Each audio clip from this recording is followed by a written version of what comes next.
Hello all of you. आज हम accounting standard revise करने वाले that is AS15 employ benefits. Okay, तो एक डिफिकल्ट अकाउंटिंग स्टैंडर्ड है नहीं, इसका शोर बहुत है कि डिफिकल्ट अकाउंटिंग स्टैंडर्ड है। ध्यान से आप मेरी बात बच्चों सुनते जाएंगे, फिर आईसी स्टडी मॉडल के हम लोग क्वेश्चंस भी कवर करेंगे। और जो एग्जामिनेशन पे भी इस अकाउंटिंग स्टैंडर्ड पे क्वेश्चंस आ रहे, बहुत ही सिंपल क्वेश्चंस आ रहे और वो आईसी स्टडी मॉडल के ही क्वेश्चंस आ रहे। तो आप ये लेक्चर को बहुत अच्छे से ध्यान से रिवीजन लेक्चर को आप सुनेंगे बच्चों, और आईसी स्टडी मॉडल के जो हम क्वेश्चंस कवर करेंगे मोस्ट प्रोबेबली उसमें से ही आपका एग्जामिनेशन में क्वेश्चन आएगा। So you can see that कि इस अकाउंटिंग स्टैंडर्ड का नाम है एम्प्लॉय बेनिफिट। सो एक एक करके हम डिस्कस करते हैं। सबसे पहले what do mean by employ. तो एम्प्लॉय का मतलब क्या, सिर्फ पास्ट एम्प्लॉय प्रेजेंट एम्प्लॉय ही होते कि नहीं, पास्ट एम्प्लॉय भी हो सकते, क्योंकि ये अकाउंटिंग स्टैंडर्ड बात करते कि एम्प्लॉय को जब हम कंसिडरेशन देते हो सकता है ड्यूरिंग उसके tenure in the form of salary, ये retirement benefit like the gratuity, उसके बाद the pension and all that, सारी चीजें यहाँ पे उसकी अकाउंटिंग कवर होती। तो एम्प्लॉय हमारे पास एम्प्लॉय भी हो सकते हैं, प्रेजेंट एम्प्लॉय भी हो सकते हैं। इंपॉर्टेंट चीज ये कि एम्प्लॉयर एम्प्लॉय का रिलेशनशिप होना जरूरी है। इसलिए दो चीज के बारे में आप बात करेंगे, एक है वो दिखेगा नहीं अदरवाइज आपको, just give me a minute. Okay, now contract of service, contract of service and contract for service. Contract for service basically professional service provide करते हैं, फॉर एग्जांपल चार्टर्ड अकाउंटेंट्स। तो चार्टर्ड अकाउंटेंट हम consultancy service provide करते हैं, audit service provide करते हैं। We are not employ, हम कहीं जॉब नहीं करते, हम किसी के एम्प्लॉय है कि नहीं। If you open CA form और आप कंसल्टेंसी सर्विसेज प्रोवाइड करें तो आप एक कंसल्टेंसी सर्विसेज प्रोवाइड कर रहे हो बच्चों, तो प्रोफेशनल सर्विस प्रोवाइड करते हैं। एम्प्लॉयर एम्प्लॉय का रिलेशनशिप वहां पर एग्जिस्ट नहीं करता, तो इस 15 वहां पर नहीं आएगा। इंपॉर्टेंट ये कि एम्प्लॉयर और एम्प्लॉय का रिलेशनशिप एग्जिस्ट करना जरूरी, तो हम कहते हैं contract of service. The non professional service contract there employ employ relationship exist करता है, इसलिए वहां पे AS15 वहां पे आएगा। अब तो पहला टर्म तो एम्प्लॉय के बारे में बात की, दूसरा benefit. What do mean bye benefit. तो बेनिफिट हो सकता है बच्चों की मॉनेटरी बेनिफिट हो, या हो सकता है कि नॉन मॉनेटरी बेनिफिट हो। ओके, तो हो सकता है मॉनेटरी बेनिफिट हो सकता है नॉन मॉनेटरी बेनिफिट हो, which is enjoyed by employ और चिल्ड्रन और स्पाउस और अदर डिपेंडेंट। तो ये जरूरी नहीं बेटा कि जो बेनिफिट हम दे रहे, what is non monetary benefit, for example medical insurance हो गया, ओके, बच्चों की स्कूल की फीस हो गई। तो जरूरी नहीं है कि ये एम्प्लॉय को ही डायरेक्टली दिए जाए, वो हो सकता है एम्प्लॉय के लिए हो, मॉनेटरी या नॉन मॉनेटरी कोई भी हो। ये हो सकता है कि वो एम्प्लॉय के बच्चों के लिए या स्पाउस के लिए या other dependent like the parents के। तो दैट डजंट मीन कि benefit is exclusively for employ, it may be for his kids, may be for his spouse और for his parents here. Okay, now employ benefits क्या चीज होती है ना। Employ benefit are all forms of consideration given by an enterprise in exchange for services rendered by employees। जो employee services provide कर उसके बदले में जो consideration है, all form। what do you mean by all form बेटा, वो monetary भी हो सकता है, non monetary भी हो सकता है। The standard focus solely on employer accounting for employee benefits। हम किसकी बुक्स में अकाउंटिंग के बारे में बात करें, एम्प्लॉयर की एम्प्लॉयर के बारे में। एम्प्लॉयर जो सैलरी दे रहा है वो अपनी बुक्स ऑफ अकाउंटिंग में क्या, वो अपनी बुक्स ऑफ अकाउंट में कैसे अकाउंटिंग है वो बात करें। एम्प्लॉय क्या, एम्प्लॉय की सैलरी उसमें इनकम रहेंगे, उसमें खास अकाउंटिंग है नहीं। एम्प्लॉयर अपनी बुक्स में कैसे अकाउंटिंग है उसके बारे में AS15 यहाँ डिस्कस करता है। तो कुछ की पॉइंट्स आपको ख्याल रखना है। एप्लीकेबल टू ऑल एम्प्लॉयज, वो full time employ, part time हो या कैजुअल हो।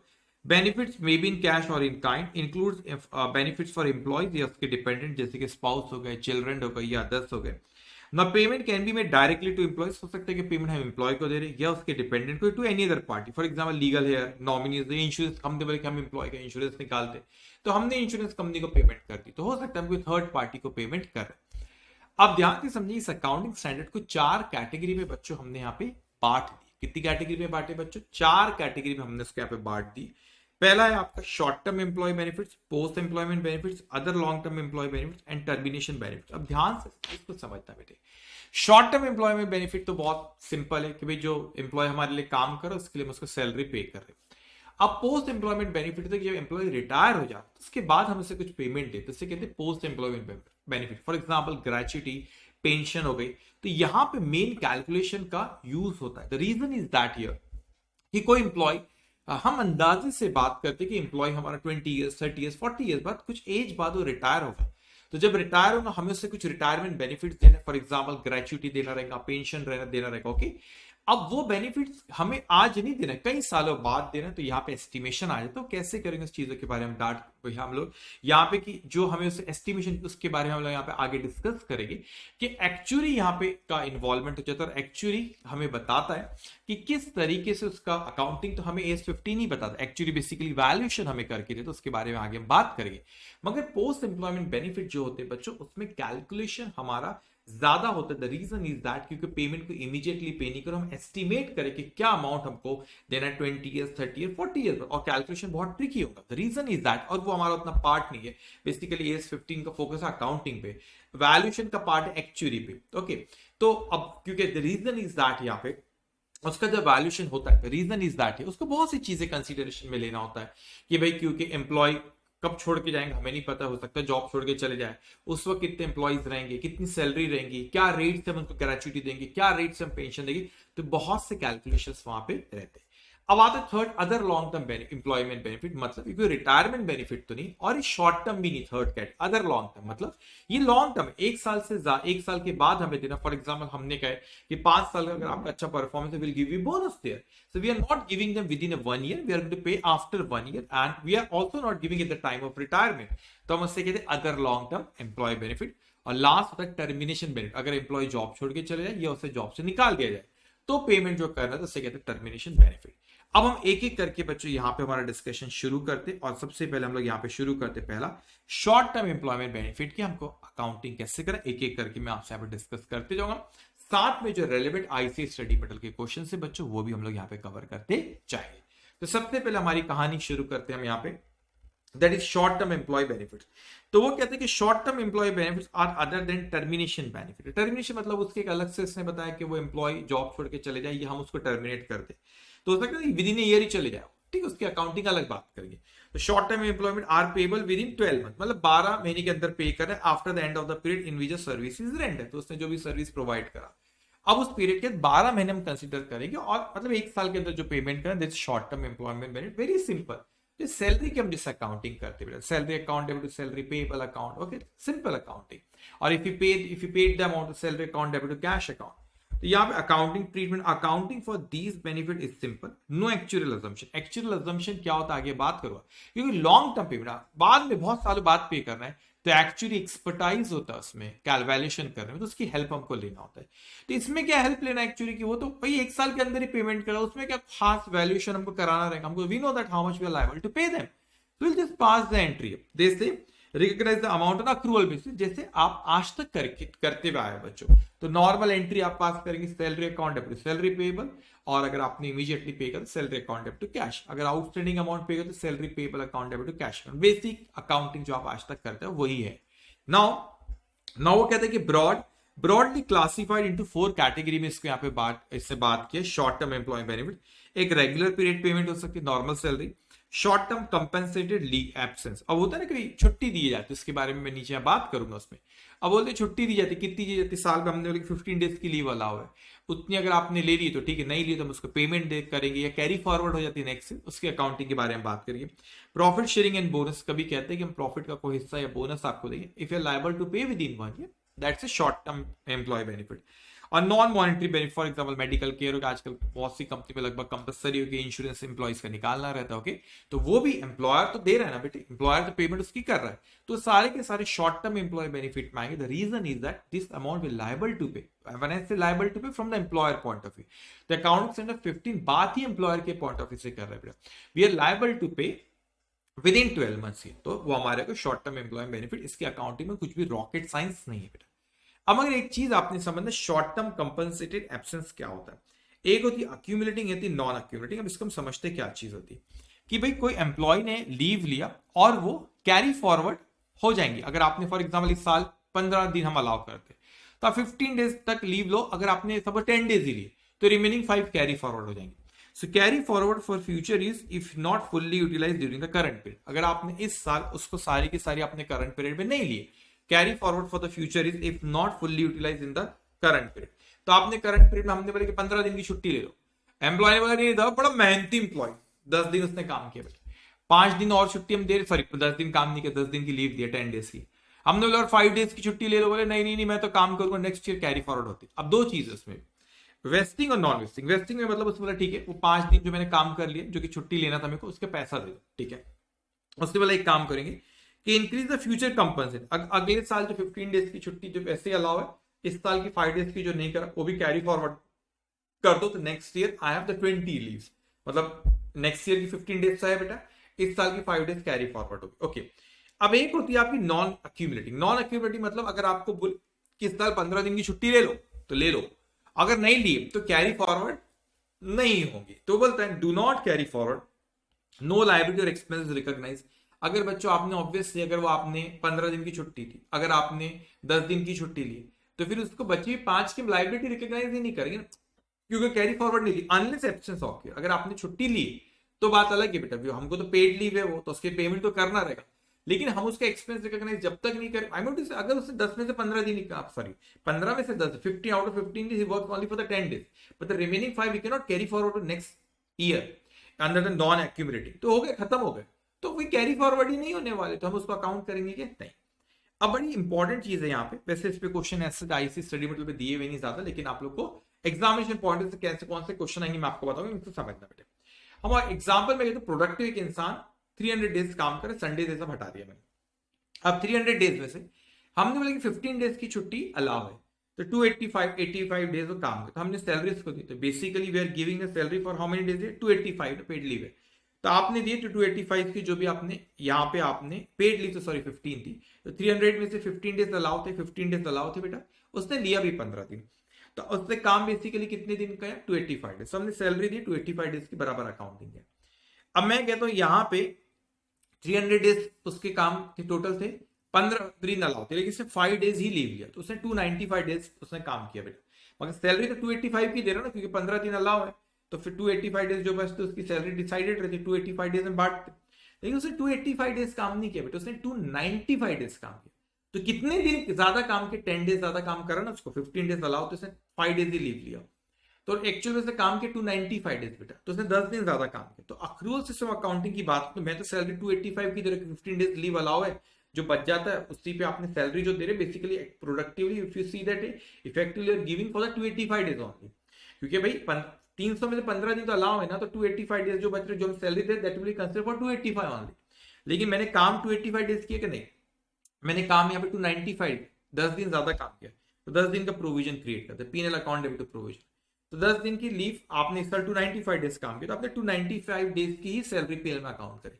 नेक्स्ट ईयर आपने अगेन बेटा यहाँ पे 300 डेज थे, उसमें से 15 दिन अलाउ थे, आपने 10 दिन ही लीव लिए, तो आपने 290 डेज काम करे आपने, तो 5 दिन आपने एडिशनल काम किया, तो काम की जो सैलरी तो जो दे रहा 285 डेज की, 5 दिन की सैलरी और अकाउंट करो provisional basis, PNL account debit provision, क्योंकि पीन भाई matching principal accrual basis of accounting सबका यहाँ पे यूज हो रहा है बेटा, कि जो आपने उससे काम 290 डेज की, तो उतनी सैलरी रेवेन्यू में एक्सपेंस में रिकॉग्नाइज होना चाहिए ना, मैचिंग प्रिंसिपल तो यही कहता है कि जो आपने रेवेन्यू रिकॉग्नाइज करे उसको जनरेट करे, जो भी एक्सपेंस इनकर करे, तो हमने तो 290 डेज एम्प्लॉय ने काम किया, टू रिकॉग्नाइज फॉर 290 डेज। अब आता हूं मैं यहाँ पे नेक्स्ट ईयर, तो लीव अलाउ थी बेटा 15, उससे काम किया, लीव ले लिया, लेकिन 30 और 15 दिन अलाउ थी सॉरी, और उसने 30 डेज की लीव लिया, 270 डेज वर्क किया।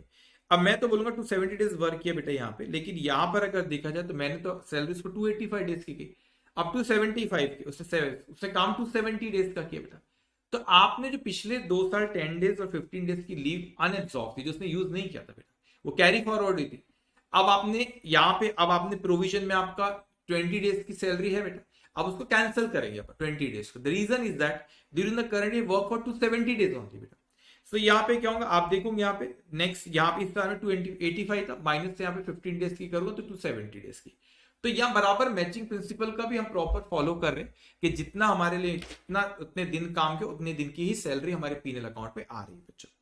अब इंपॉर्टेंट खेल अब शुरू होता है, जिसपे क्वेश्चन आपको एग्जामिनेशन में आएंगे, एंड ट्रस्ट, अब जो जो चीजें मैं कह रहा हूं आप ध्यान से सुनना, उसी में से एग्जामिनेशन में आपको क्वेश्चन आने वाला, जो मैं क्वेश्चन कराऊंगी, जो डिस्कस हम करेंगे आईसी स्टडी मटेरियल के, उसी में से क्वेश्चन आपको आने वाले, ध्यान से समझना बेटा। अब होता है आपका एक post employment benefit, second category में मैं आ रहा हूं, फर्स्ट में तो कुछ रॉकेट साइंस है, सिंपल दी सैलरी जो पे कर रहे हैं, second is post employment benefit. अभी पोस्ट एम्प्लॉयमेंट बेनिफिट वो चीज है कि जब बंदा हमारा एम्प्लॉय जब रिटायर होगा, उसके रिटायरमेंट के वक्त हम उसको कितनी जो ग्रेचुटी देंगे, पेंशन देंगे, उसकी अकाउंटिंग कैसे करो। अब ये दिक्कत ये आ रही थी कि हमें आज नहीं पे कर रहे, उसको 20 ईयर्स 30 ईयर्स 40 ईयर्स बाद जब वो रिटायर होगा जब पे करना है। तो यहां पे वो कहता है हमसे that now post employment benefit are employee benefits other than termination benefit, क्योंकि टर्मिनेशन बेनिफिट की अलग से अकाउंटिंग पता है, इसलिए अदर देन टर्मिनेशन बेनिफिट करें, which are payable after the completion of the employment, employment की कंप्लीशन के बाद हमको उसको पे करना है। Post employment benefit plan are formal और informal arrangement under an enterprise provides post employment benefit for one और मोर एम्प्लॉयज, एक है कि बहुत ज्यादा एम्प्लॉयज जो है, लेकिन आपका फिर वो फॉर्मल आपका प्लान है, इनफॉर्मली आप जो भी देते हो उसको, मगर जो भी आप देना है आपका प्लान है। सो उसके बारे में बात करते हैं। Post employment benefit plan accounting and disclosure determined by whether it's a defined contribution plan और डिफाइंड बेनिफिट प्लान। तो आपको ये दो टर्म अच्छे से समझना रहेगा बच्चे कि ये डिफाइंड कंट्रीब्यूशन प्लान है कि डिफाइंड बेनिफिट प्लान, ये दोनों टर्म्स को पहले आप अच्छे से समझो कि इसका मीनिंग क्या होता है, डिफाइंड कंट्रीब्यूशन प्लान और डिफाइंड बेनिफिट प्लान क्या होता है, दोनों के मीनिंग को आपने अच्छे से समझना बेटा। अब post employment benefit accounting depend हो जाती है कि हमारे पास किस तरह का वो केस है, मतलब कि क्या वो डिफाइंड बेनिफिट प्लान है कि डिफाइंड कंट्रीब्यूशन प्लान। अब दोनों का मीनिंग समझना। इन case of defined contribution plan में क्या होता है कि एम्प्लॉयर एम्प्लॉय को डायरेक्ट नहीं दे रहा कि भाई ये ले लो। डिफाइंड कंट्रीब्यूशन में क्या हो रहा है कि मैंने कहा कि भाई मेरे को, सपोज आप मेरे एम्प्लॉय, एग्जांपल के तौर पे मैं कह रहा हूं बेटा कि आप एम्प्लॉय, मैंने कहा कि आप एट द एज ऑफ 60 और टू रिटायर, आप अभी एज जो भी आपकी 20, सपोज आज आप सी बन गए 20 जो भी एग्जाम जो भी एज हो आपकी, तो आप जब रिटायर होंगे मुझे आपको कोई पैसा देना रहेगा। मतलब यार मैं हेडेक कौन सा पालू कि आपको जब मतलब रिटायर होंगे कितना पैसे देना। मैंने एक थर्ड पार्टी को बोला, सुनो थर्ड पार्टी, मैंने कहा कि मैं आपको यहाँ पे पेमेंट देता हूँ, आप मेरे को बताओ मेरे को कितना पेमेंट है। Every month I will give you certain amount, monthly quarterly half yearly yearly जो भी बोला आप, ओके। तो हर महीने आपको मैं कोई पेमेंट देता हूँ और मेरा काम खत्म। मैंने कहा वो मैं ये हूँ एम्प्लॉयर, मैंने कहा मैं थर्ड पार्टी को यहाँ पे इसको पेमेंट दे दूंगा मैं, और मैंने कहा वो थर्ड पार्टी की जिम्मेदारी जब आप एम्प्लॉय जब रिटायर होगा आप इसको पेमेंट दो। तो मेरी बुक्स में अकाउंटिंग क्या करनी है, बहुत सिंपल है ना, मैं जो भी पेमेंट कर रहा हूँ यहाँ पे, जो भी पेमेंट करो थर्ड पार्टी को, जो भी कंपनी को, कि बहुत सारी कंपनीज होती है यहाँ पे थर्ड, तो वहां पे एम्प्लॉयमेंट बेनिफिट के मैं उनको कॉन्ट्रीब्यूशन कर रहा हूँ बेटा, यहाँ पे एम्प्लॉय कॉन्ट्रीब्यूशन प्लान उसको कॉन्ट्रीब्यूट करे, जब आप रिटायर होंगे वो दे विल गिव यू। तो मैं कैसी अकाउंटिंग करूंगा इसमें देखो, तो defined contribution plan, defined contribution plan involve fix contribution या बाय द एंटरप्राइज। तो मैं फिक्स कंट्रीब्यूशन जो मैं करूं उसको मैं यहाँ पे रिकॉर्ड करूंगा। Contribution go to separate entity, दूसरी कोई एंटिटी उसको मैं देख रहा हूं। No obligation for additional contribution if the fund lacks sufficient asset to cover all employment benefit. अब भाई इससे कोई फर्क नहीं पड़ता है कोई एम्प्लॉय या सॉरी वो सेपरेट एंटिटी थर्ड पार्टी जिसको मैं पेमेंट करूं वो देखते रहेगा, मेरा लुकआउट नहीं है, मैंने उसको पेमेंट कर दिया। अब रिटायरमेंट, जब आपका रिटायरमेंट में जो भी कम ज्यादा पेमेंट हो वो देखेगा, मेरा इन्वॉल्वमेंट कुछ भी नहीं है। मैंने कहा आप मेरे को बताओ कि मेरे को कितना पे करना है, तो मैं उसको उतना पे कर दूं। अब मेरा कोई लुकआउट ही नहीं है, आप जब रिटायर होंगे वो जाने और वो आप जाने, मेरे को कोई मतलब नहीं इससे।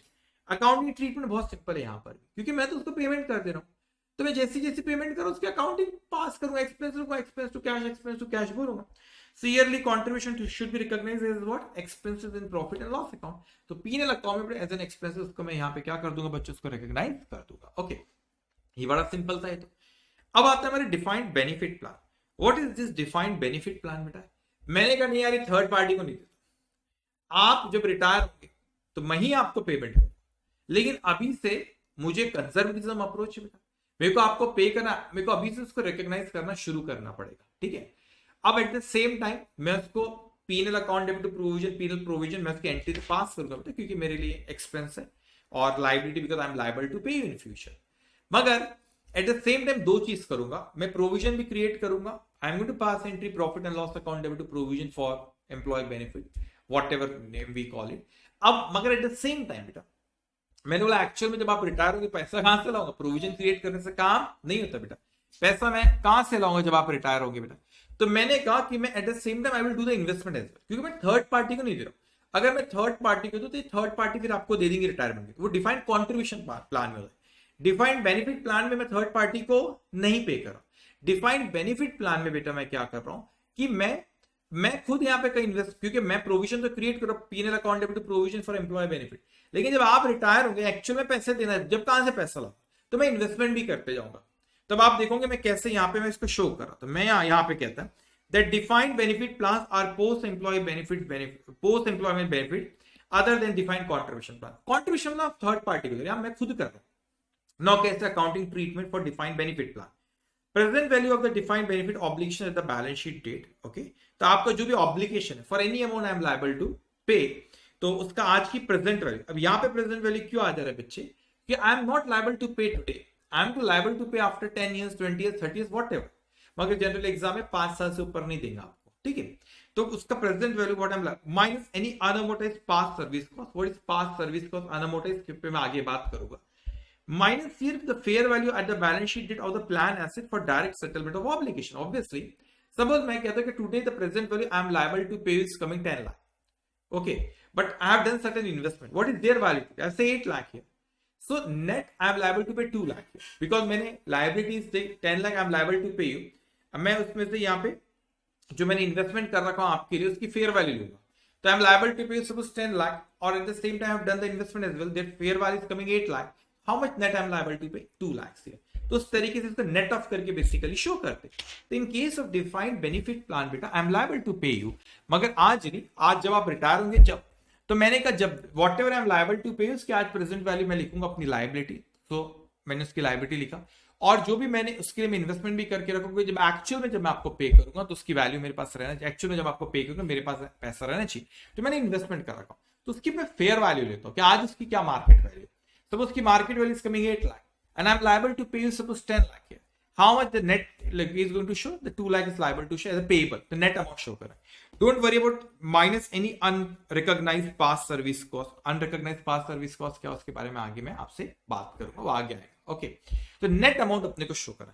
अब बड़ी इंपॉर्टेंट चीज मैं आपसे कहने जा रहा हूं बच्चों, आपका एग्जामिनेशन में 99.99% ये जो 6 चीज के बारे में मैं आगे आपसे जो बात करूंगा उसी पे आपको क्वेश्चन एग्जामिनेशन में आने वाला है. ये जो 6 चीज मैं आपसे भी बात करने जा रहा हूं, ये 6 चीज में से ही आपको एग्जामिनेशन में क्वेश्चन आने वाला है. ठीक है, पक्की बात है. अब मैं 6 चीज के बारे में बेसिकली, ये जब मैं अकाउंटिंग करता हूं तो मेरा पीएनएल अकाउंट में क्या फर्क पड़ता है बेटा, वो हमको यहाँ पे सीखना है. अब पीएनएल अकाउंट में क्या इफेक्ट होगा वो हमको सीखना है. यहाँ पे ये तो बैलेंस शीट में कैसे शो करें, पीएनएल में कैसे इफेक्ट आएगा उसके बारे में यहाँ पे बात करना है. तो 6 चीज के बारे में बात करूंगा. इससे रेलेवेंट क्वेश्चन ही आईसीएस स्टडी मटेरियल में आपको दिए हुए बच्चों. तो जो भी कंसेप्ट जो भी मैं आपको समझाऊंगा उससे रेलेवेंट क्वेश्चन जो आईसीएस स्टडी मटेरियल में दिए वो मैं वहां पे डिस्कस करूंगा. अब 6 चीजें आपका current service cost, interest cost, return on plan asset, actual gain और लॉसेस, पास्ट सर्विस कॉस्ट और कर्टेलमेंट सेटलमेंट, ये 6 चीज के बारे में आपसे बात करूंगा. तो सबसे पहले हम लोग शुरू करते हैं जो 2 कंसेप्ट है आपका करंट सर्विस कॉस्ट और इंटरेस्ट कॉस्ट बेटा. तो इसको मैं आसानी से समझा पाऊंगा थ्रू एन एग्जाम्पल. तो मैं एक एग्जाम्पल लेते जो कि आईसीएस स्टडी मटेरियल में भी दिया बच्चों और रैपिड जिस में भी दिया. तो मैं रैपिड जिस से पता इनडायरेक्ट आईसीएस स्टडी मटेरियल का क्वेश्चन हमारे यहाँ पे कवर हो जाएगा बच्चों. अब यहाँ पे देखिए, अब यहाँ पर मैं उसको डिस्कस करूंगा. इस एग्जांपल के थ्रू हम समझेंगे कि करंट सर्विस कॉस्ट और इंटरेस्ट कॉस्ट जो थी आपकी क्या होती है. ओके, सो एग्जांपल क्या कहते हैं बच्चों, that is on current service cost और इंटरेस्ट है. 2 चीज पे हम बात करें. Then employee Roshan has joined a company XYZ Limited in the year 2020. तो एक एम्प्लॉय था बच्चों रोशन, उसने ज्वाइन किया. Now the annual emoluments here, that is salary. Okay, salary of Roshan as decided is 14,90,210. तो उसकी annual salary कितनी, 14,90,210.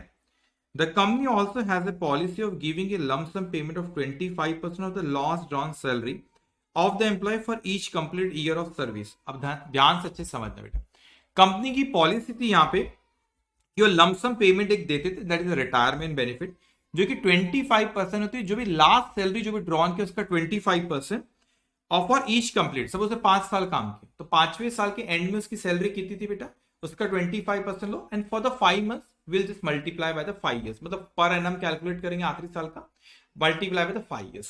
Now the if employee retires after completing the minimum 5 years of service, the salary of the Roshan is expected to grow 10% per annum. अब उसने जब रोशन ने join किया, अच्छे समझना बेटा, रोशन ने जब ज्वाइन किया उसकी सैलरी थी 14,90,210. उसकी सैलरी यहां पर थी बेटा. और जब वो रिटायर हो तो रिटायरमेंट के वक्त हम क्या करें, जो भी उसकी सैलरी उसका 25% हम उसको लेंगे और उसको फिर जितने भी साल उसने काम किया उससे मल्टीप्लाई करेंगे. तो मैं यहाँ पे सैलरी 14,90,210, हमको देखना पड़ेगा कि 5 साल बाद की सैलरी क्या रहेगी. हर साल उसकी सैलरी की ग्रोथ है 10%. तो यहाँ पे जो भी सैलरी रहेंगी हम देखेंगे उसका 25% लेंगे 5वें साल की, and we are going to multiply by the 5 years. तो ईच ईयर था आपका 25% of the last salary, annual salary. Okay, and we just have to multiply by the 5 years. तो 5 साल से मल्टीप्लाई करें उतना रिटायरमेंट बेनिफिट रहेगा. अब उसके कैलकुलेशन पे हम लोग आएंगे। सो यहाँ पे सबसे पहले अब ध्यान से बच्चों मेरी बात ध्यान से सुनिए, तो हमें 14,90,210 आज है, multiply by 1 plus 10% for the 5 years, so 14,90,210 plus 10% plus 10% plus 10% plus 10% plus 10% plus 10%, so that is coming here 30 lakh. Just give me a minute here. 14,90,210 plus 13, it should be 24 lakh. Okay, तो plus 10% एक, दो बार, तीन बार, चार बार और ये पांच बार, that is coming 23,99,999, मतलब 24 lakh round of कर दो। अब 24 लाख उसकी सैलरी रहेगी 5वें साल में, तो उसका 25% उसने बोला लो, तो मैंने मल्टीप्लाई किया बेटा 25%, और वो एक साल का हुआ, multiply by how many, 5 years, तो मल्टीप्लाई बाय 5 years, तो मल्टीप्लाई बाय 5, तो एक्चुअल में रिटायरमेंट बेनिफिट उसका जो 30 लाख है। अब 30 लाख पे अपने को उसकी प्रेजेंट वैल्यू कैलकुलेट करते, वो कहता है हमसे the company has inducted Roshan in the beginning of the year and it is expected that he will complete the minimum 5 years term before retiring. Thus, he will get 5 yearly increment. Calculate the current service cost and the interest cost to be charged per year. Assuming a discount rate of 8%, present value factor for 8% is 0.735, 0.794, 0.857 and 0.926 और 1. अब समझना बेटा, अब मैं यहाँ पे हम कहते हैं कि हर साल के वो यहाँ पे क्या हो रहा है बच्चों, आखिरी में यहाँ पे अपने को प्रोविजन को क्रिएट करता है। ध्यान से समझेंगे, तो इसने यहाँ पे वही चीज कैलकुलेट किया पहले, तो आज इसकी कितनी सैलरी, तो 5वें साल में कितनी रहेंगी 24 लाख, उसका 25% annually for 5 years multiply by 5, that is coming 30 lakh. So equal apportion कितना होगा, 30 lakhs for the 5 years, then how much will be for the 1 year, 6 lakh. अब समझना करंट सर्विस कॉस्ट क्या है बेटा, तो 6 लाख रुपीज पर एनम इसका आ रहा है यहाँ पे, लेकिन उसकी वो प्रेजेंट वैल्यू पे रिकॉर्ड कर रहे हैं लायबिलिटी को, तो हम प्रोविजन साल की शुरुआत में क्रिएट नहीं करते बच्चे, साल के आखिरी में प्रोविजन क्रिएट करते। तो आप यहाँ पे 0.735 या आपका यहाँ पे 735 4 years आपने दिया, ओके, एक 1 डिवाइडेड बाय 1.08 करोगे, 1 2 3 4 बार को, दैट विल बी 0.735। तो आप ये लोगे बेटा, क्यों 4 year, सर 5 years होना चाहिए ना, 5 साल, अरे भाई प्रोविजन साल की शुरुआत में, आखिर पहले साल के आखिरी में बन रहा है, तो जो 4 साल बाद जो 5वें साल के एंड में एक रहेगा, वो पहले साल के एंड में 0.735, तो आपने प्रेजेंट वैल्यू निकाले, फिर ये 6 लाख रुपए 6 लाख रुपीस की प्रेजेंट वैल्यू 3 years बचे ना सेकंड ईयर के एंड में, थर्ड ईयर के एंड में 2 year बचे, फोर्थ ईयर के एंड में 1 year, और फोर्थ ईयर के एंड, फिफ्थ ईयर के एंड में कुछ भी नहीं, 0, इसलिए 1 year। तो उसकी प्रेजेंट वैल्यू कैलकुलेट करते, उसको हम कहते हैं करंट सर्विस कॉस्ट। तो करंट सर्विस कॉस्ट के प्रेजेंट वैल्यू, जो इक्वल पेमेंट आपकी 6 लाख रुपीस पर एनम आता है, उसकी प्रेजेंट वैल्यू कैलकुलेट करें। अब ये हो गया करंट सर्विस कॉस्ट। अब इंटरेस्ट कंपोनेंट क्या होता है बच्चों, कि मैंने कहा ओपनिंग बैलेंस साल की शुरुआत में तो कोई प्रोविजन नहीं था हमारा ये, अब क्या हुआ उस साल के, इसलिए हमारा interest opening balance current service cost पे कुछ भी नहीं, प्रेजेंट वैल्यू पे लिखा 4,41,000, 4,41,000 फर्स्ट ईयर के एंड में प्रोविजन हमने क्रिएट कर, तो पहले साल कुछ भी आउटस्टैंडिंग, सेकंड ईयर आउटस्टैंडिंग 441, उसका 8% लूंगा बेटा, तो टोटल 441 और 8% मैंने यहाँ पे उसको कैलकुलेट किया। अब मैं कहता हूं कि मेरा सेकंड ईयर, फिर मैंने प्रोविजन बनाया था 4,76,400,4, ध्यान से समझना बेटा, मेरे पास ये हर साल में इतने का प्रोविजन बनाते जाता हूं, मेरा बैलेंस बढ़ते जा रहा है, बढ़ते जा रहा है, बढ़ते जा रहा है बेटा, पहले साल इतना था, दूसरे साल इतने से बढ़ेगा, 476,400 से बढ़ा, तो वो और ज्यादा होगा, अक्यूमुलेटिव तो और ज्यादा होगा।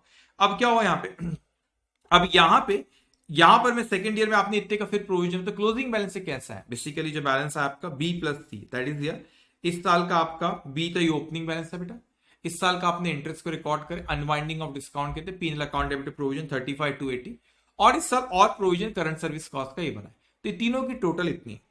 अब ये थर्ड ईयर इतना आउटस्टैंडिंग रहा बेटा, अगेन उसका हम लोग कितना लेंगे, यहाँ पे 8% हम लोग लेंगे, तो इस साल इतना हमने प्रोविजन में, तो ओपनिंग इतना था, इस साल 8% उसका लिया आपने, और इतने का और प्रोविजन था, तो इतना क्लोजिंग हो गया।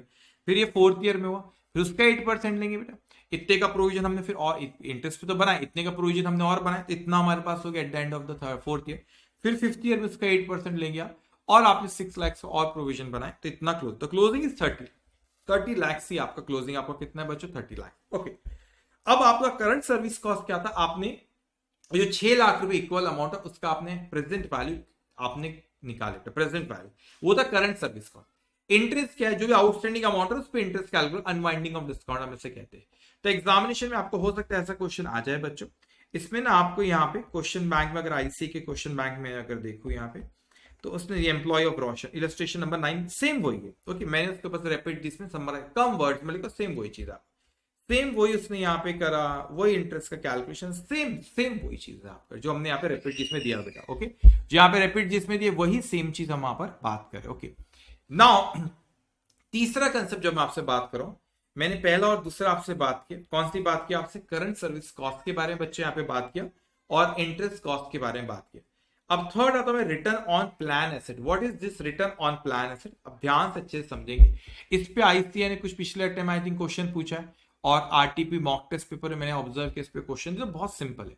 अच्छे से मेरी बात समझना, हम इसके ऊपर क्वेश्चन जो आईसी स्टडी मटेरियल पे दिए वो हम डिस्कस करेंगे। ट्रस्ट में एग्जामिनेशन में जो मैं क्वेश्चन है बता रहा हूं मोस्ट 99% उसी में से क्वेश्चन एग्जामिनेशन में आएगा।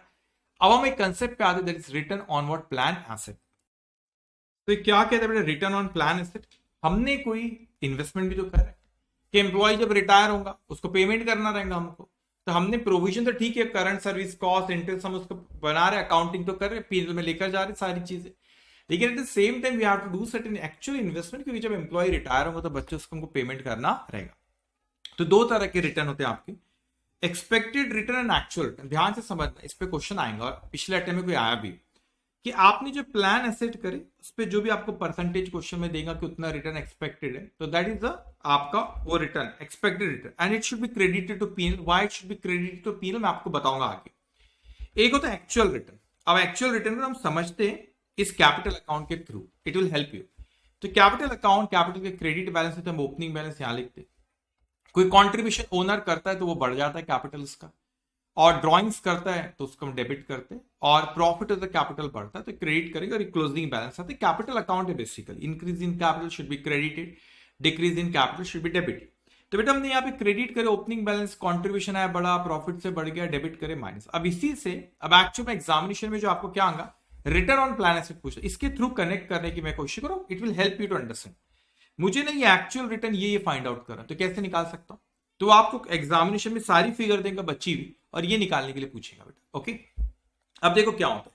तो basically what is this closing, अच्छा मैं अगर मैं बात करूं what is this closing plan, ये इसका अगर मैं कहूं can say opening value of actual invest, fair value of the asset opening plus contribution, okay, the plus actual profit minus अगर कोई विड्रॉल हुआ है तो उसको हमने कुछ दिए तो, and that is the closing balance. You can see that here.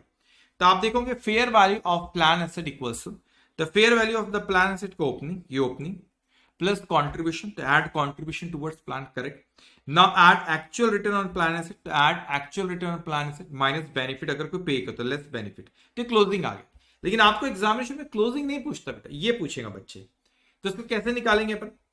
We can say closing plus benefit paid minus opening minus contribution, ये आ जाएगा आपका। ठीक है, इसको ख्याल रखें, इसके थ्रू आसानी जाएगी आप। अब एक क्वेश्चन हम लोग यहाँ पे देखते हैं जो हमको, ये आईसी स्टडी मटेरियल का ही क्वेश्चन है बच्चों, ठीक है। अब एक कंसेप्ट को समझ, as on 1st of April 2021 the fair value of the plan asset was ₹1 lakh. कितनी थी फेयर वैल्यू? 1 लाख। कब? साल की शुरुआत में। तो मैं यहाँ ओपनिंग बैलेंस था 1 lakh. Okay, now in respect of A pension plan Zealous Limited on 30th of September 2021 the plan paid out benefit 19,000, तो बेनिफिट पे करा 19,000, correct. Now and receive inward contribution ₹49,000, तो contribution receive of 49,000 on 31st March 22 the fair value of the plan asset was ₹1,50,000, the plan asset की fair value closing दी, तो सारी information दी उसने सिवाय actual, अगर वो पूछेगा। Present value of the defined benefit plan was ₹1,47,920, actual losses on the obligation for the year 21-22 were ₹600 sorry, तो वो हमको इंफॉर्मेशन के लिए दिया, हमें एक्चुअल रिटर्न निकालना, उसका कोई यूज नहीं हमसे कि एक्चुअली ने क्या ना। On 1st of April 2021 the company made the following estimate based on its market studies understanding in prevailing price है, तो उसने यहाँ पे रिटर्न हमको दिया कि क्या मार्केट रिटर्न है। Interest and dividend 9.25, realize and unrealize gain है 2%, और फंड एडमिनिस्ट्रेशन कुछ खर्चे 1%, टोटल रिटर्न है 10.25। तो उसने पूछा you are required to find out expected and actual return. Expected है बहुत सिंपल है, प्लान एसेट की वैल्यू तो इसको उसको मल्टीप्लाई कर देंगे बेटा, यहाँ पे 10.25।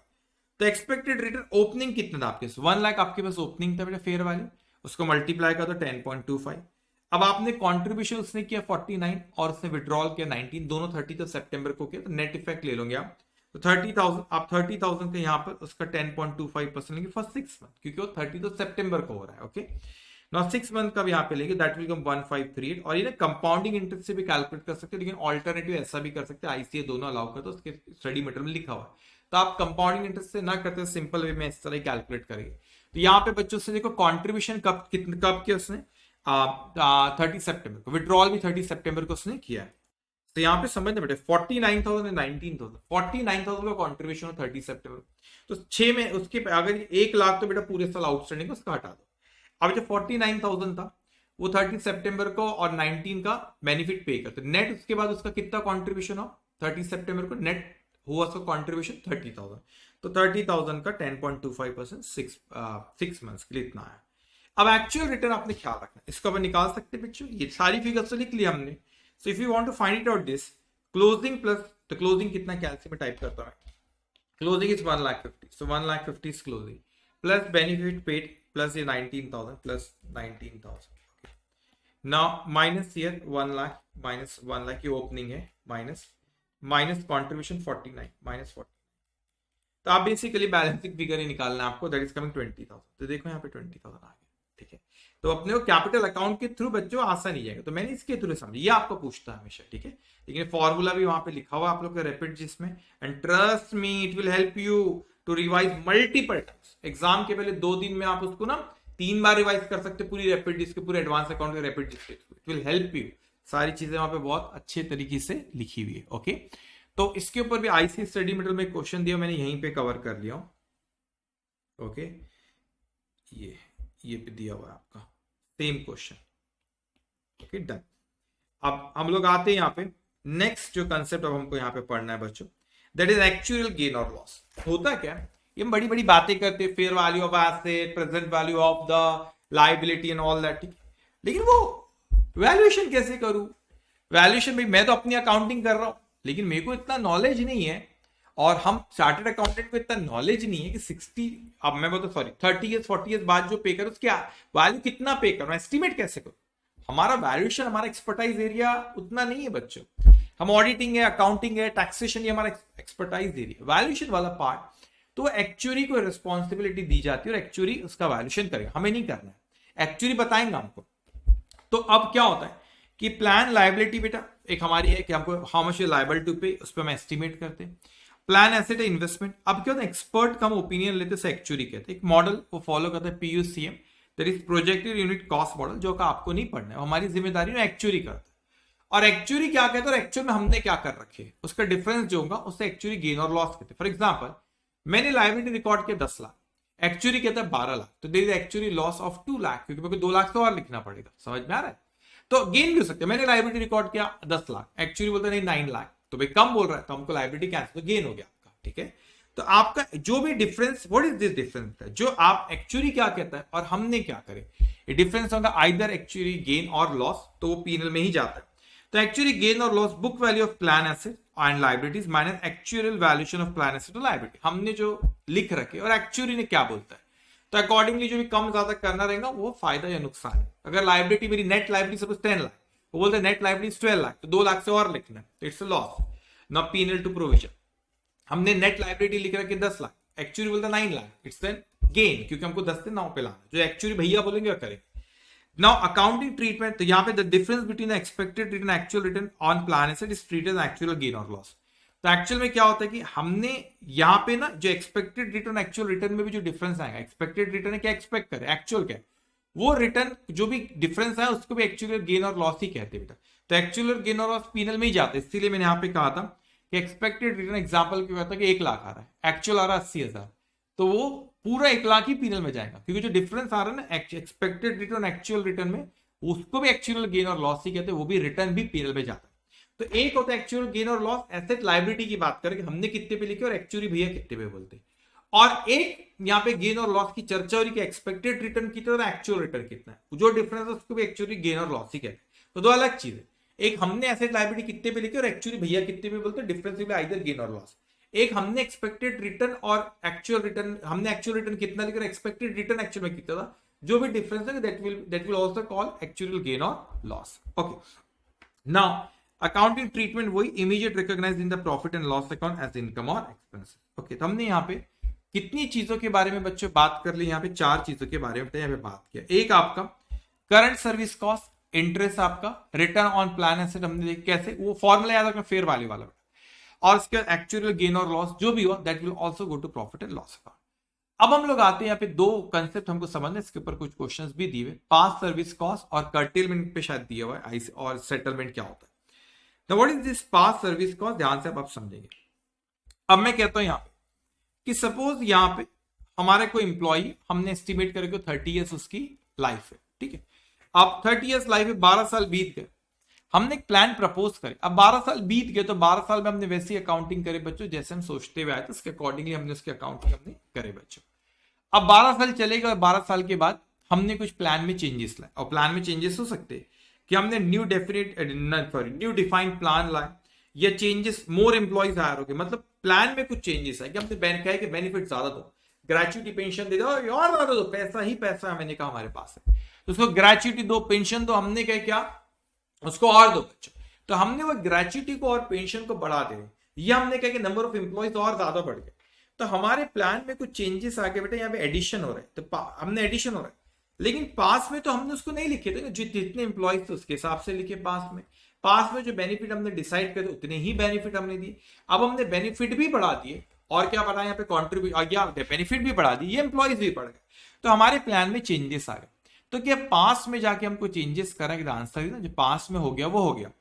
अब आपको यहाँ पे अब अगले बच्चे सपोज 30 ईयर्स लाइफ है उस एम्प्लॉइज की जो हमारे पास जॉब करेगा, तो 12 साल बीत चुके और बच्चे हुए 18 ईयर्स, तो past service allocate for the entire remaining vesting period, मतलब ये जो 12 साल की जो कॉस्ट हमने रिकॉग्नाइज नहीं करे क्योंकि डिसाइड ही अभी हुआ बेटा, तो उसको रिमेनिंग 18 ईयर्स में रिकॉग्नाइज करेंगे, उसे कहते हैं पास सर्विस कॉस्ट। ओके, पास सर्विस कॉस्ट जो हमने रिकॉग्नाइज पे अनअमोटाइज अनरिकॉग्नाइज, आपने पहले उसको रिकॉग्नाइज ही नहीं, अनरिकॉग्नाइज पास सर्विस कॉस्ट जो पहले हमने उसको रिकॉग्नाइज बच्चे करे नहीं है, अब रिकॉग्नाइज कर रहे, तो करंट सर्विस कॉस्ट तो मैं लिख रहा हूं PNL account debit to provision. उसके अलावा अगर पास में कुछ नहीं करे 12 साल में, तो वो 12 साल में जो नहीं लिखे उसको remaining period how much year 18 years बेटा, तो यहां पर उसको रिकॉग्नाइज करेंगे, allocate for entire remaining vesting period, हाँ 18 ईयर्स में उसको रिकॉग्नाइज करेंगे, इसे कहते हैं पास सर्विस कॉस्ट।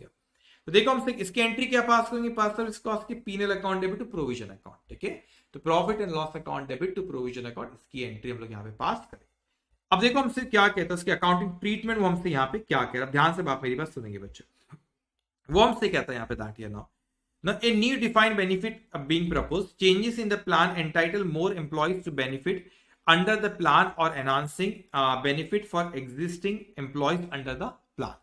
ना कुछ नए एम्प्लॉइज आ गए बच्चों यहाँ पे, ठीक है, नए एम्प्लॉइज आ गए हमारे पास, या हमने कुछ और बेनिफिट देना चाहे, तो accounting treatment recognize in the profit and loss account over the remaining service period of, मतलब इस बच्चे भी 18 साल में उसको रिकॉग्नाइज करेंगे। What entry we are going to pass, simple profit and loss account debit to provision account, ये entry आपको पास करना उसकी रहेगा। अब आते हैं कर्टेलमेंट पे जो कि एग्जैक्टली अपोजिट है हमारा पास सर्विस कॉस्ट का। पास सर्विस कॉस्ट में हमने नहीं लिखे, कम लिखे थे, तो हमने उसको अभी लिखना पड़ा रिमेनिंग वेस्टिंग पीरियड। कर्टेलमेंट में हमने बेटा पास में लिख दिया और अभी हमारा प्लान चेंज हो गया, हमने बोले बेनिफिट का ज्यादा ही डिसाइड कर लिए थे, तो बेनिफिट को क्या कम करेंगे बच्चे, बेनिफिट को हम यहाँ पे कम करेंगे। तो हमने पास में बेटा क्या करते बच्चों, ज्यादा बेनिफिट हमने सोचे थे कि हम उनको देंगे, या हमने एम्प्लॉयज अभी जो ज्यादा थे एम्प्लॉयज को कुछ नौकरी से निकाली तो ज्यादा रिकॉग्नाइज हो गया, तो हमने कोई चीज का प्रोविजन ज्यादा बना लिया, उसको कैंसिल कर रहा है, we just have to reverse it बेटा, provision account debit to P&L account. What entry do we pass when we create a provision? We pass entry profit and loss account debit to provision account. अब उसको reverse कर रहे हैं हम, उस provision account debit to P&L. So the withdrawal of an existing benefit plan or changes in the plan reducing the number of employees, entitlement to benefit or reducing the benefit covered under the plan for the existing employees. Accounting treatment recognize the gain or loss or curtailment immediately in the P&L account. तो जो भी आपने ज्यादा से recognise कर दिए थे, क्योंकि हमने प्लान में चेंजेस लाए, हमने क्या किया प्लान में बेटा चेंजेस, और हमने बोले कि एम्प्लॉइज को कम करो, या हमने बोले कि बेनिफिट ज्यादा ही डिसाइड कर ले तो बेनिफिट अब हम कम देंगे, तो हमने ज्यादा रिकॉग्नाइज किया तो कैंसिल कर रहे। तो what entry do we pass when we create a provision, we pass entry P&L account debit to provision, now we just have to enter cancel it, provision account debit to P&L account. Okay, now here the settlement here. अब settlement में क्या हो रहा है आपका, एक lump sum payment देते, मतलब कोई एम्प्लॉय 5 साल बाद रिटायर, मतलब भाई देख 5 साल बाद रिटायर हो रहा है, रिटायर मत हो आज काम कर, लेकिन मैंने आज मैं सेटलमेंट को देता हूँ, कोई लमसम अमाउंट दे देता हूँ जो बाद में दे दे। तो अब क्या हुआ, इसमें भी हो सकता है कि भाई कोई एम्प्लॉय 5 साल बाद रिटायर होने वाला, काम कर रहा है हमारा, मगर 5 साल बाद बेनिफिट देने में यार आज ही लेके जा मत, काम कर मगर बेनिफिट आज ले ले, अभी रिटायरमेंट बेनिफिट, मगर पैसा थोड़ा कम दूंगा क्योंकि जो 5 साल बाद देना मैं अभी दे रहा हूँ। तो that lump sum payment paid to employees for eliminating their future benefit, future benefit eliminate करे, फ्यूचर में उसको देंगे नहीं, नॉट टू बी रिसीव। तो अकाउंटिंग ट्रीटमेंट क्या हुआ, अब कोई वैल्यू पे हमने लिख रखे बेटा उसकी जो हमको रिटायरमेंट बेनिफिट देना है। अब अगर हमने सपोज 50 करोड़ लिखे, तो देख भाई आज ही लेके चले जा, 40 करोड़ में सेटल कर देता हूं, नौकरी कर, सैलरी भी ले आगे, ये जो रिटायरमेंट बेनिफिट आज ही ले ले, तो बोला ठीक है 40 करोड़ में सेटल करो। तो मैंने तो बुक्स ऑफ अकाउंट में 50 करोड़ में रिकॉर्ड करके रखो, ना I am recording at what 40 crore, I am cancelling it by बेटा 10 करोड़। तो यहां पे सपोज मेरे को आई एम लायबल टू पे, यहां पे मैंने फिगर्स लिए वही लेता हूं, 10 lakh I am liable to pay, मगर मैंने सेटल करो 8 लाख पे, तो प्रोविजन मैंने कैंसिल के 10 से, बैंक अकाउंट के 8 और 2 में मेरा फायदा हो गया ना, 10 देना था, 8 में सेटलमेंट हो गया और 2 ही में 2 का मेरे को कम देना पड़ा, दैट इज माय बेनिफिट, तो वो कहां चलेगा प्रॉफिट एंड लॉस अकाउंट। ठीक है, तो एंट्री पास किया, provision account debit here, bank account should be credited here and profit and loss account should be credited here, ये एंट्री हमने यहाँ पे पास करे। ओके नाउ अच्छा यहाँ पे 2 बार लिख दिया। अच्छा एक और चीज हो सकता है, लॉस भी हो सकता है ना, अब लॉस के चांसेस कम है क्योंकि आज सेटलमेंट का तो बोलूंगा मैं ज्यादा क्यों दूं, लेकिन एग्जांपल कि मैंने 10 लाख का प्रोविजन बना रखा था, मैंने कहा चल यार 12 ले ले, खत्म कर कहानी, तो 10 लाख P&L अकाउंट डेबिट और प्रोविजन को सॉरी कैंसिल किया, प्रोविजन अकाउंट डेबिट, प्रोविजन तो क्रिएट था पहले उसको कैंसिल किया, तो प्रोविजन कैंसिल करेंगे तो उसको डेबिट करेंगे क्योंकि उससे क्रेडिट बैलेंस तो प्रोविजन अकाउंट डेबिट, और हमको देना 10 है 12 है, तो P&L अकाउंट डेबिट 2 और 2 बैंक, तो ये आपका लॉस हो गया और ये आपके बच्चों गेन हो गया। ठीक है, तो आपने इसको ख्याल रखा। अब इसके ऊपर ना आईसी स्टडी मेटेरियल पे क्वेश्चन दे रखा है बच्चों। ठीक है, अब वो क्वेश्चन जो है यहाँ पे रॉक स्टार, तो मैं इस क्वेश्चन को ना मैं क्लास में जो मैंने यहाँ पे कराया हूँ तो मैं वहां से कनेक्ट करता हूँ, वहां पे मैंने ये क्वेश्चन को लिखी हुई होंगी सारी चीजें, तो just give me a minute here.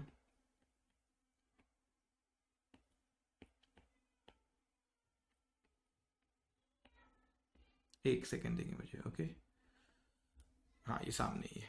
ठीक है, ध्यान से आपने समझा, वही क्वेश्चन है, ये रॉक स्टार भैया ही कर रहा हूं। ठीक है, अब ध्यान से बच्चों, Now Rockstar Limited discontinue business segment here. Okay. Now under the agreement with employees union, the employees of the discontinued segment, मतलब कोई segment को डिसकंटिन्यू करते रहे, ठीक है, तो हम एम्प्लॉय को बोले tata bye bye. Now discontinued segment will earn no further benefit, उनको नहीं देंगे आगे। This is a curtailment without settle, मतलब कर्टेलमेंट कर देते हमको आगे बेनिफिट नहीं देंगे। Curtailment without settlement because employees will continue to receive the benefit for the services render before the discontinuance of the business, मतलब वो काम करते रहेंगे हमारे पास ना, मगर उनको कट वो एम्प्लॉय को बोले कि बेनिफिट जो पहले दे रहे थे उसको कम कर दे रहे। The curtailment reduces the gross obligation for various reasons, including the change in actual assumption made before curtailment. If the benefits are determined based on the last pay drawn by employees, the gross obligation reduces after the curtailment because the last pay earlier assumed is no longer valid. Rockstar estimated that the share of unamortized service cost, तो आपका अनअमोर्टाइज service cost मतलब service cost पास service cost है बेटा, जो लिखे नहीं थे। अनअमोर्टाइज मतलब कि हमने लिखे नहीं थे उसका पास सर्विस कॉस्ट, तो हमने लिखे ही उसका पास सर्विस कॉस्ट लिखे बुक्स ऑफ अकाउंट में लिखे नहीं, and that relates to the part of the obligation that is rupees 18 lakh से हो, तो दैट इज 10% ऑफ 180, जो भी हो 180 का 10%, तो आपका टोटल इज 180। थोड़ा दिमाग लगा, 180 इज अनअमोर्टाइज पास सर्विस कॉस्ट जो हमने नहीं लिखे, उसका 10% आ रहा है 18। Now calculate the gain from curtailment and a liability.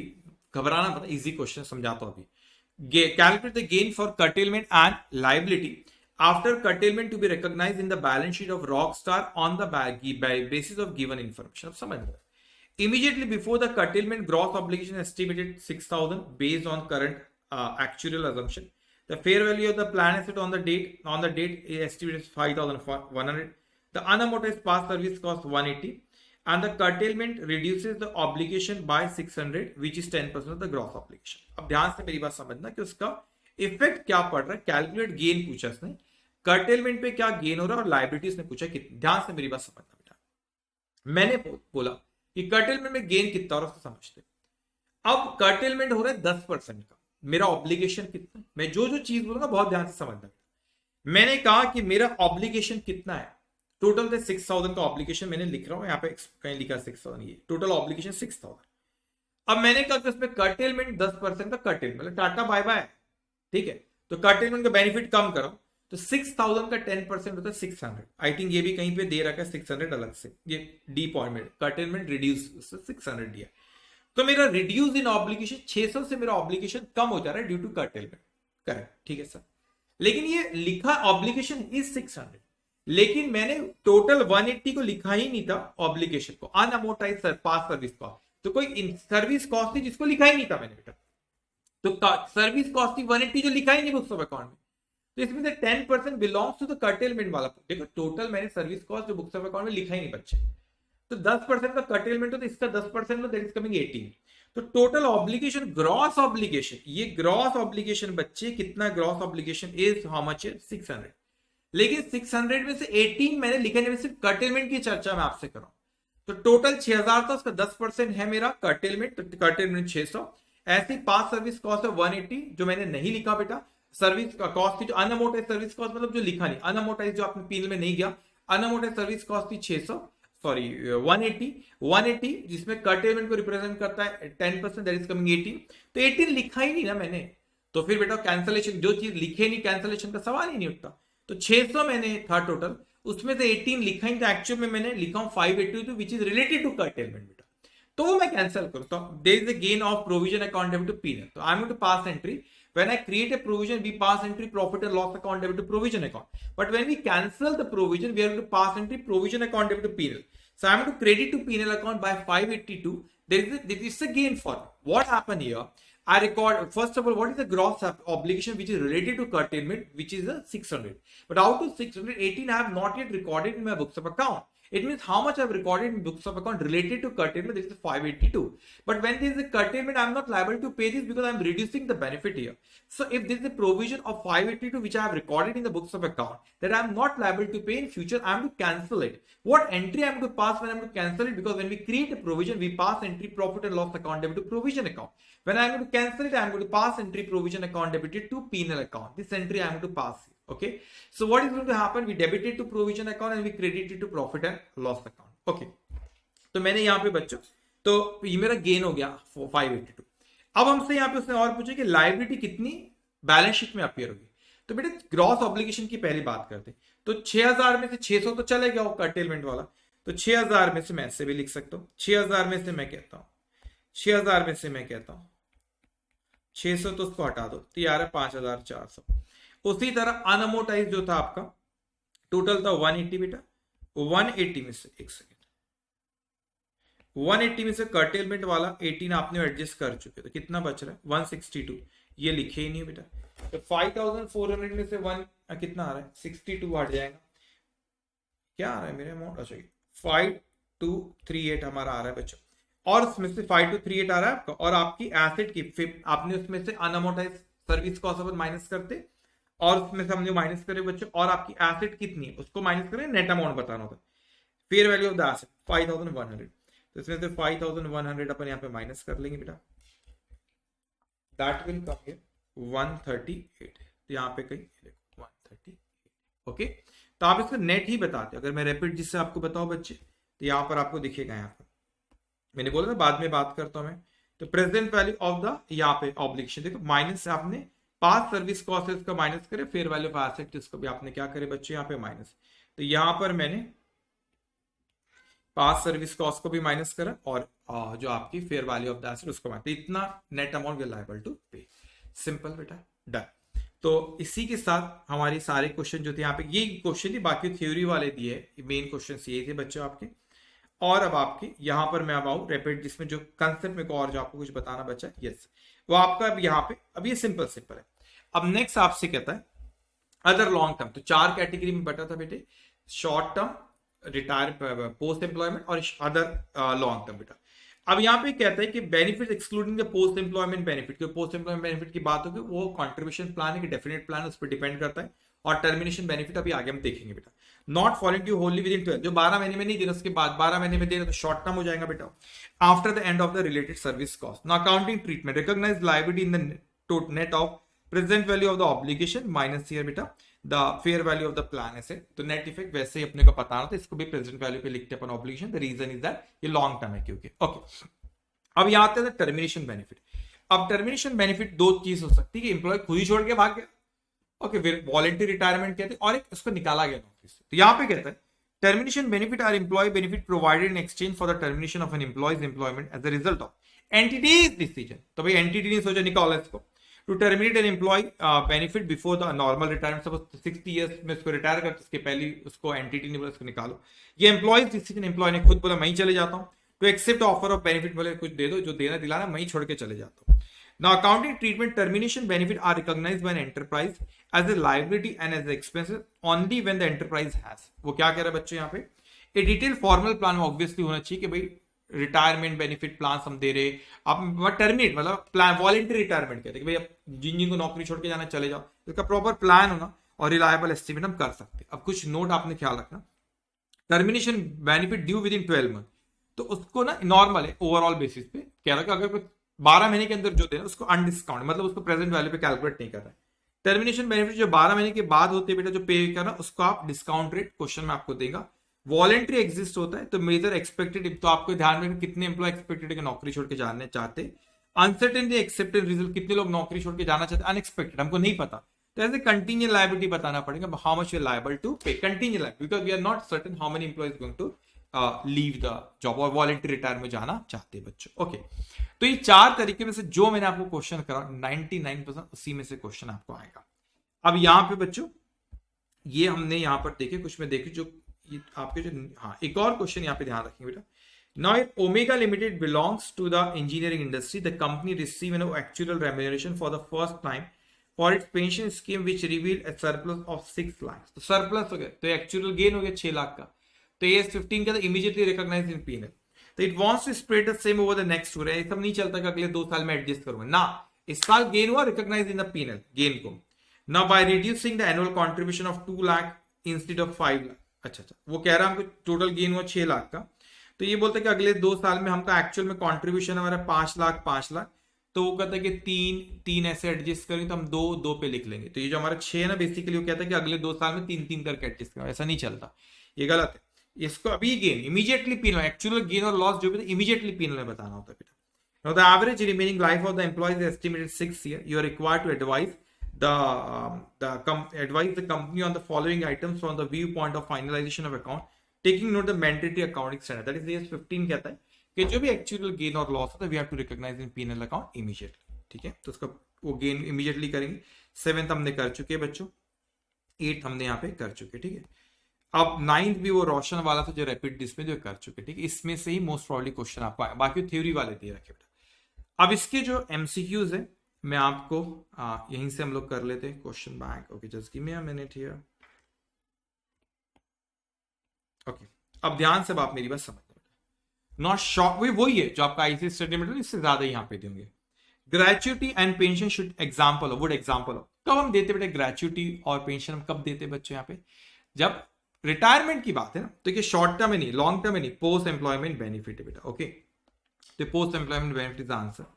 Non accumulating compensating मतलब कैजुअल लीव उसको कहते हैं। ओके नॉन एक्यूमुलेटिंग कंपनसेटिंग मतलब जो नॉन एक्यूमुलेटिंग जो आगे अक्यूमुलेट नहीं होने वाली, तो कैजुअल लीव, कैजुअल लीव भी absence is commonly refer to, उससे कैजुअल लीव होती है। Okay now the plan that are establish legislation मतलब लॉ ने जो प्लान बनाया उसके स्टेट प्लान के नाम से बुलाते बेटा। To cover all enterprise are operated by government, include क्या, उसे मल्टी एम्प्लॉयर प्लान नहीं, इंश्योर्ड एम्प्लॉय बेनिफिट प्लान, उसे स्टेट प्लान के नाम से पता जो लॉ ने बनाया कोई प्लान। ओके एम्प्लॉय बेनिफिट जो है।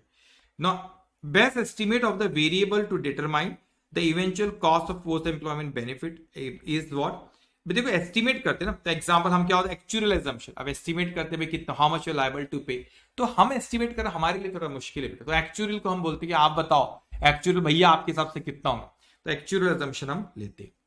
एक्चुअल गेन और लॉस हुआ, it should be recognised in PNL immediately. What is actual gain और लॉस बेटा, हमने कितने पे रिकॉग्नाइज करे और एक्चुअली भैया क्या बोलते, जो भी डिफरेंस होगा that will be either profit और लॉस, तो दैट रिकॉग्नाइज्ड थ्रू रीजन नाना charge over the expected life of employee, नाना charge immediately to PNL accounts को immediately charge. AS 15 is not applicable to salary को होता है, long term service में भी होता है, टर्मिनेशन एम्प्लॉय स्टॉक ऑप्शन में नहीं होता, वो फर्स्ट लाइन में लिखा होता है रैपिड इसमें भी कि एम्प्लॉय स्टॉक ऑप्शन में एस 15 एप्लीकेबल नहीं होता। ओके नाउ ये the cost arising out of the increase in the present value of the defined benefit obligation resulting from the employee service in the current period, so that is the present value of the defined obligation, but that is the current service cost beta. Okay now here under which plan employers and employee contribute a fixed sum fix sum अपन देते तो वो तो contribution plan में होता है। Defined benefit plan में तो हम इन्वेस्ट करते हैं एक्चुअल में और फिर उस पर प्रोविजन जो हमारे हाउ मच लायबिलिटी पे उसको प्रेजेंट वैल्यू पे लिखते हैं। तो जब हम कंट्रीब्यूट की बात है तो डिफाइंड कंट्रीब्यूशन प्लान ये okay. So that is all about बेटा accounting standard 15। I am telling you again and again कि आपको रैपिड जिस विल हेल्प यू। आपका सिलेबस बहुत वास्ट है सी इंटरमीडिएट लेवल का बच्चों, तो it is very important for you कि आप उसको इस तरीके से स्मार्ट स्टडी कर रहे हैं कि कम समय पे पूरे कंसेप्ट पढ़े। 6 सब्जेक्ट पढ़ना है अपने को, एक तो नहीं पढ़ना है कोई। तो स्मार्ट स्टडी करना बहुत जरूरी, एग्जामिनेशन करीब आ रही है बच्चों, तो स्मार्ट तरीके से आप इसको करते होंगे तो कम समय पे अपने को पूरा कवर करना है, वही तो स्मार्ट स्टडी बेटा। तो रैपिड विल हेल्प यू कि कम समय पे कैसे पूरा अकाउंटिंग स्टैंडर्ड्स को कवर करे, बाकी चीजों को अपन कवर करें ओके। सो मेहनत करते रहो और आरटीपी मॉक टेस्ट पेपर के मैं वीडियोस अलग से वो लेकर आऊंगा और बहुत सी कुछ और चीजें भी सोचो। पहले हमारी सीरीज यहाँ पे रिवीजन की कंप्लीट हो जाए तो फिर इसके बारे में आगे बात करेंगे। सो अब मेरे साथ मैंने AS15 आज आपने जैसा रिवाइज किया बेटा, तब आपकी जिम्मेदारी कि AS15 के क्वेश्चन आप प्रैक्टिस कर लो, ठीक है। फिर AS16 में लेके उसके फिर आप प्रैक्टिस साथ साथ में आपका हो जाएगा। That is for today, take care all of you.